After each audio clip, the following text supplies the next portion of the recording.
Hi, everyone. Welcome to the channel. My name is Nick Cosgrove, and I am back with episode number 3 from my new coaching reality series from a coach's perspective. Today, I want to talk about the difference between accountability versus coaching. All right. Now, I know a lot of people out there think the two go hand in hand. However, if you talk to a lot of people who hire personal trainers, and I'm talking about they hire personal trainers to work with in person, the majority of people who work with trainers in person long term do so for the accountability factor. All right. Yes, there are people who hire a personal trainer because they're looking to get faster results. They're looking to maybe add something new to their workouts, and then they're there with the trainer for maybe 6 to 12 weeks, and then they go off on their own. That happens as well. But the majority of people who work with a trainer for 10 years, 15 years, like a lot of my clients got 20 years, they'll tell you they do it for the accountability factor. But what happens when you, as a coach or trainer, are trying to still provide that same accountability to your online clients? And why would anyone work with an online coach if you don't have that same accountability that you would have from someone in person? For example, if you are someone who works with a trainer at a gym, you're less likely to cancel or not show up for your session because you've already made an appointment with that trainer. You don't want to let that trainer down, right? Even though you're most likely going to pay for the session, you still don't want to just not show up or show up late. This is your time that you've paid for, right? So the accountability factor is huge for in person. But how do we transition that to online? And one of the things that I want to talk about today is how I've learned over the past 15 plus years of doing online coaching is how to hold my clients accountable without having to see them in person. Because as I mentioned on a previous episode, most of my clients that I work with are online, are not even based in North America. So, I mean, I'm not going to see them in person. So for me to hold these people accountable, I have to make sure that I'm still doing my job as a coach and making sure that I am checking in with them on a weekly, sometimes even a daily basis to make sure that they are staying on track with their diet and to make sure that they are staying on track with their training program. So I want to go through a few factors today that I take into consideration and what I try to do and implement into my clients' programs in order to keep them accountable to not just me, but accountable to stay on track with their health and their physique, and so that they can continue to reach their goals without working with me in person. All right. So first thing I want to talk about is what most people think accountability is. All right. So again, most people who think working with a personal trainer is like, that's not for me. I'm good. I'm dedicated to the gym. I don't need someone to count my reps. I don't need someone to like count the time, how much time is left on the clock to get through a round of BOSU burpees or a round of like wind sprints, whatever it may be. I can do all this myself. Great. But that's not what the accountability factor is, right? The accountability factor for a lot of people is having someone when they don't feel like going to the gym, when they don't feel like increasing the weight, when they don't feel like doing another set of squats. That's where the accountability factor is. Because let's face it, everyone, including myself, if you're training on your own, there's going to be times where you're not going to push as hard. Right? There's going to be times where you might want to skip those walking lunges, right? But if you have a coach in your corner, you're less likely to do that. So that's another reason why people hire personal trainers because they know they're their own worst enemy. They know that they're going to maybe cut a workout early. They know that they might not even show up for a few workouts, or they know they're going to skip a few exercises they don't like, or they know they're not going to increase the weight when they know they can really increase the weight because they don't want to push as hard. So the accountability factor goes far beyond just meeting your trainer at the gym, okay, and having someone count your reps. But again, how do we translate this into online coaching?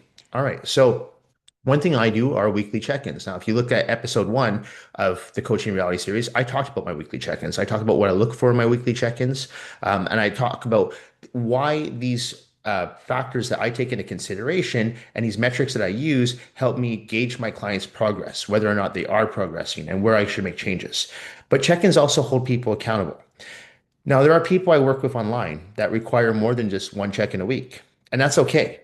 It's understanding the person you're working for, or you're working with, I should say. All right. So I have clients that do check-ins twice a week. I have clients that email me on a daily basis asking questions, and that's fine. That's what they've hired me for. And as I mentioned before, I always get back to all my emails within a 24-hour period, as any good coach should. All right. So the accountability factor is in place online because they have constant communication with me. I'm not just looking over their check and go, yeah, keep going. No, I'm going to ask questions based on the answers they give me. And, that's one thing that I've heard from many of my clients over the years who've worked with previous coaches, online coaches, who, when they send in their check-in, there's not really any concrete feedback. Sometimes people even wonder if they're even looking at their progress photos, if the coaches are looking at their progress photos. So I always give feedback on the check-ins because there's usually a follow-up question. I usually have some follow-up question. All right. And if I don't, then I'll ask them how they're doing, how they feel. If there's there anything that they want to change, because that's important too. Like, there's a lot of times that people, they might be following a program and they might be doing really well on their check-ins, but they might just not be feeling like the best in the gym or the best with their digestive system. And that's why I have those metrics in place. And that's why I ask people, do you have any questions? How are you feeling? Don't wait until Friday to send me your check-in if you're having chronic diarrhea. You let me know that day so that we can make those changes. Whereas I've heard over the years, a lot of coaches will not get back to people within 48 to 72 hours. And to me, that's unacceptable. So you need to figure out as a coach, if you are a coach or a personal trainer or someone who's trying to take their business from in-house to online and is watching this, you need to figure out a way to help hold your clients accountable to their programs online versus just in-house. Okay. And that's one thing I really stress is the weekly check-ins are important. The daily check-ins for some people are even more important, and making sure that you get back to people and you communicate with people on a regular basis in a timely fashion. Okay.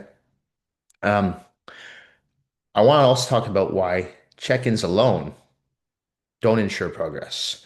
All right. Now, kind of correlates with the last factor is that if all you're doing are weekly check-ins, and as a coach, I just send you back, doing great, keep going, looking great, keep going.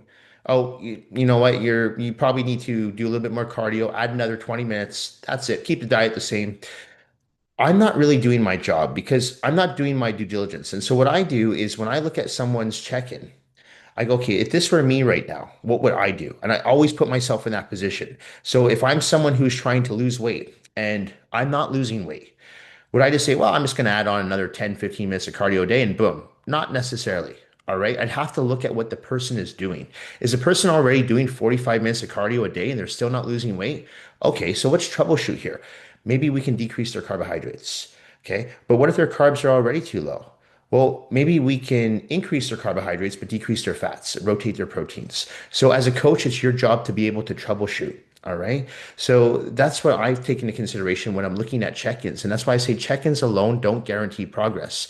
It's you as a coach, talking to the coaches out there, that have to be able to troubleshoot and make those changes. And the way I've always done it is this: I put myself in a client's shoes. I'm like, if this were me right now, and I was trying to lose weight, or I was trying to build muscle, or I'm trying to get ready for a bodybuilding show, whatever it may be, what would I do?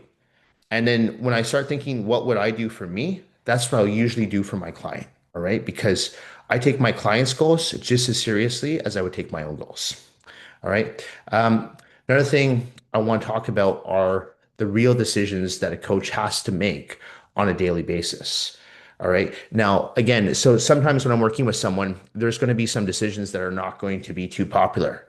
All right. If I'm working with someone who really likes having their weekly cheat meal, I will give them my honest opinion and I'll throw options their way. I'll say, look, I'm like, we're cutting it down to, let's say you're getting ready for a photo shoot, right? And you've got 2 weeks to go, but you still like having that weekly cheat meal. I'll say you can have that weekly cheat meal, but we're going to have to increase your cardio. We're going to have to decrease your carbs, or let's just skip the weekly cheat meal for now. And we don't have to increase your cardio. We don't have to decrease your carbs. We just have to keep doing what we're doing and make sure that we're continuously rotating your macronutrients. And so I'm always honest with people, and even I tell people what they don't want to hear, right? And so if someone is honestly, if they're, for example, I had a white weekly check-in come in earlier this week. The person had not done any training sessions, any cardio sessions, and they hadn't lost any weight. Now, the bright side of that is they hadn't gained weight because this person's trying to lose weight. So I always look at the bright side. I'm like, well, it's good that you didn't gain weight because you were completely sedentary, but we're kind of just staying stagnant here. So as a coach, it's my job to tell the hard truth and explain to the person, look, if you really want to get down 2 pounds per week, I need your ass in the gym. I need you doing that cardio. I need you dialing in your diet. if you're not doing these things, I can't help you. All right. But what I can do is remind the person that, hey, you're doing well because you didn't put on weight, but at the same time, we're staying stagnant. So you need to get your ass back in the gym. And that's, I think a lot of coaches are, they're very hesitant to give that tough love to their clients sometimes. But you have to remember, people are paying you for your expertise. They're paying you for that accountability. They're paying you for your coaching. And so even if my opinions are not popular, and even if there is some tough love sometimes, people understand and they respect me because they know I'm always going to give my honest opinion, and I'm going to always be very critical in a good way, critical of their wins and their losses, and make sure that I'm laser focused on getting that person from point A to point B. And people who work with me understand that. So even though that I make some decisions sometimes that are like, oh my God, he's cutting my carbs, or oh my God, he's taking out a meal, or oh my God, he's giving me another 30 minutes of cardio. They understand why I'm doing it. I'm not doing it for me, I'm doing it for them. Okay. So as a coach, it's important to make those decisions and understand when to make those decisions. Another factor to take into consideration is when to back off. And this is another one I feel a lot of coaches who are inexperienced don't understand just yet. And it took me a long time to understand this as well. You have to know, just like when you're in the gym with a client, when to push them and when to back off. So if I'm in the gym with a client and I know that, I'm pushing that person really hard and I can tell by their body language, I can just tell by how long they're resting, today is not their day. Whether they've got a bad sleep, or maybe they're coming down with something, they have a slight cold, or maybe they're hungover, whatever it may be, I have to understand and read my cues and see how they're performing in the gym. Is their form a little off? Is their technique a little off? Are they moving a bit slower? Right? Are they throwing up in the bathroom? So these are all cues you have to pay attention to and know when to back off. But how do you know when to back off when you're working with someone online? You don't see that person. So again, you go back to your check-ins, and you also go back to your communication with your clients. How are you doing? It's not just simple, oh, I'm fine. How are you? No, no. How are you doing? Like, how are you sleeping? How are you digesting your foods? How is your strength in the gym? All these metrics I use in my weekly check-ins, they provide me that feedback, but I'm also in constant communication with my clients. So I can also tell too by just corresponding with people on a regular basis and through email that, yeah, sometimes they're not doing great. And it could be not, they're doing great physically, but just mentally, they're just not there. I just like, got too much turmoil going on in my life. Maybe it's something going on in their relationship, something at work, whatever it may be. And again, that's out of my scope of practice to assist them with that. But what I can do as their coach and trainer is understand and have a little bit of empathy towards outside issues, outside factors that I can't control, and program accordingly around those factors. So if someone's going through a really heavy breakup, whether it's the end of a marriage, whatever it may be, if I'm working with that person, I can kind of steer and say, you know what, okay, you're going through a lot right now. I really want you in the gym, but you're right now your program is 5 days a week. What's considered a win if you get into the gym at least twice next week? What's considered a win if I know you're really stressed out with your new job, whatever it may be, but if you actually keep 80% of your meals clean? Let's consider it a win if you only have 3 cheat meals this week as opposed to 10. Okay. So we start adjusting the goals. And that's important too, is that even though people come to work with me and they always have a specific goal in mind, which is great, it's important to set those SMART goals, specific, measurable, attainable, realistic, and timely goals. Sometimes we have to trail off the path a little bit in order to get back towards those goals. And again, working with an experienced coach who has knowledge in dietary nutrition and exercise science and understands that there's more going on in people's lives than just the gym helps that person troubleshoot when shit hits the fan. Okay. So it's not that I'm criticizing other coaches because there's a lot of good coaches out there. But I've inherited a lot of clients over the years who've worked with a lot of online coaches. And this is why I mentioned in episode one, why I started this series is because I feel that the online coaching industry is getting very diluted. And because this is an industry that I take great pride in, and it's a profession that I take great pride in, and it's a job that I consider to be a very important job to help people. Because let's face it, there's a lot of people, most people don't achieve their health and fitness goals. And this is why it's so important to have coaches in their corner. And a lot of people can't afford to work with a personal trainer in person, or the trainer they want to work with doesn't live in the same in province or same city or same country as them. So that's where online coaching is such a great tool to use. But if you as an online coach are being lazy with your check-ins and you're sending copy and paste programs, you're giving a bad name to the industry. So I want to change that by letting people know that no, there are coaches out there that will treat you just like an individual, and they will customize your program specifically for you, and they'll work with you just like if they were working with you in person, right? So I've always said that if I'm too busy, I'll shut down my online programs until I can reopen them again. I recently did that with my nutritional plans. I had a huge amount of requests to work with me online for my nutrition plans in January. I mean, beginning of the year, it's pretty common, but I was so busy and so overwhelmed. I'm like, okay, I got to put the nutritional plans on hold until January 30th so I can get everyone caught up to date. I can finish up all these programs. I can calculate all the macronutrients, send everyone out their programs, answer any questions. And there's a lot of questions people have, especially if they're working with me for the first time. So I can answer them all in a timely fashion. Then once that's all done, now I can start phase two and start taking on more clients again from my nutrition plans. So you have to understand it's not about just trying to get making as much money as possible, because if you're good at what you do, people will continue to work with you. And so you don't have to worry about the money. It's more about, okay, I'm going to do a good job. And yeah, the money's going to come in a little slower, but it's going to continuously come in because people are going to continue to work with you because they're enjoying working with you and they like the results they're achieving. So that's always been my mindset. It's not about trying to get as much money in as possible on one setting. It's like, no, get paid, but do the good job, okay, that you're supposed to do, and make sure that you're not taking in too much work so that your own work starts to get diluted. Okay, and that's why when I put up on my Instagram, no more nutritional plans until January 30th, just because to me, I want to make sure if I'm working with you online that I'm doing a great job for you. And I am using a customized approach, whether that's with a nutrition plan or a training program or a combination of the two. Okay.